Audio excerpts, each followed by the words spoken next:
फिर एक आफताब ने श्रद्धा की जान ली।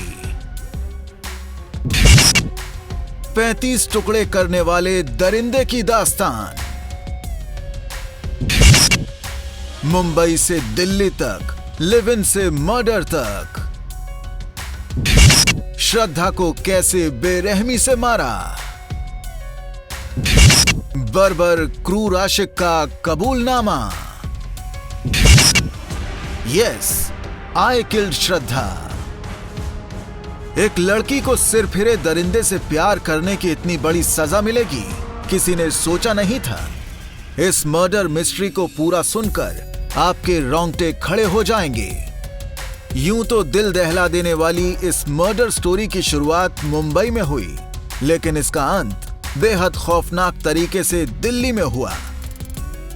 दिल्ली पुलिस ने मेहरौली इलाके के एक फ्लैट में रहने वाले सिर फिरे बर्बर युवक आफताब अमीन को गिरफ्तार किया और 6 महीने पहले हुए मर्डर की गुत्थी को सुलझा लिया है। आफताब ने लिव इन में रहने वाली अपनी प्रेमिका श्रद्धा की 6 महीने पहले बर्बरता से हत्या कर दी थी।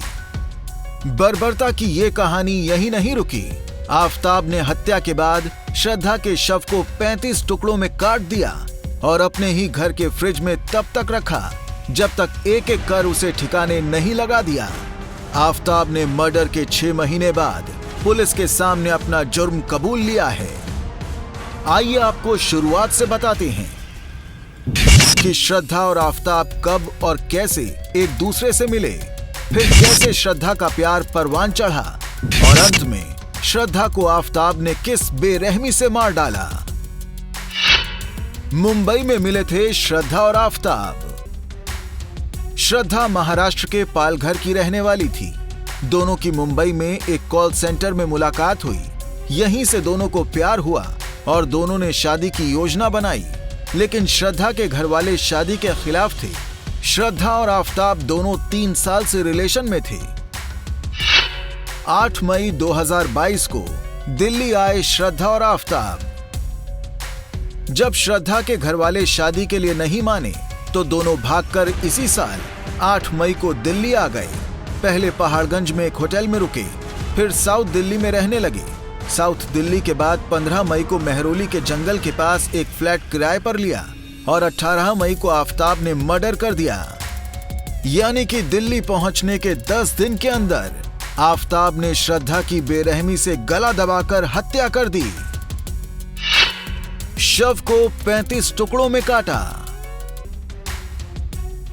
आफताब ने शातिराना अंदाज में पूरी घटना को अंजाम दिया।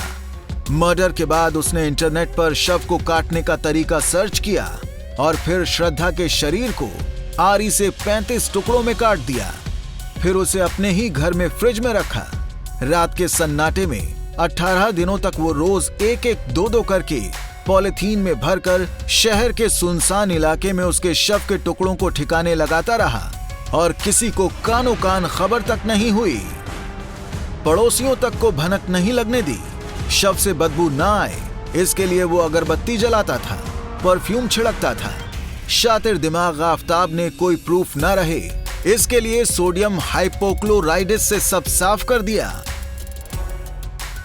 इधर श्रद्धा के घर वालों को जब बहुत दिनों तक उसकी कोई खबर नहीं मिली तो उन्होंने इसकी शिकायत पुलिस में दर्ज कराई। पुलिस ने आफताब को गिरफ्तार कर तहकीकात शुरू की और अंत में ये पूरी रूह कंपाने वाली मर्डर मिस्ट्री सामने आई। आफताब ने पुलिस के सामने कबूल किया कि ये मर्डर उसी ने किया है। बर्बर शातिर आफताब पुलिस के साथ पूछताछ में भी कभी घबराया नहीं और न ही अपने जघन्य पाप के लिए शर्मिंदा दिखा। उसने हत्या के बारे में सब कुछ पुलिस के सामने उगल दिया। फिलहाल पुलिस उसे गिरफ्तार कर हत्या में इस्तेमाल आरी और शव के टुकड़ों की खोजबीन कर रही है। इस मामले में राष्ट्रीय महिला आयोग ने दिल्ली पुलिस कमिश्नर से निष्पक्ष जांच की मांग की है। इधर श्रद्धा के घरवाले आफताब की फांसी की मांग कर रहे हैं। वहीं बीजेपी के मंत्री गिरिराज सिंह ने लव जिहाद को पूरे देश के लिए कैंसर करार दिया है। Bureau report with news.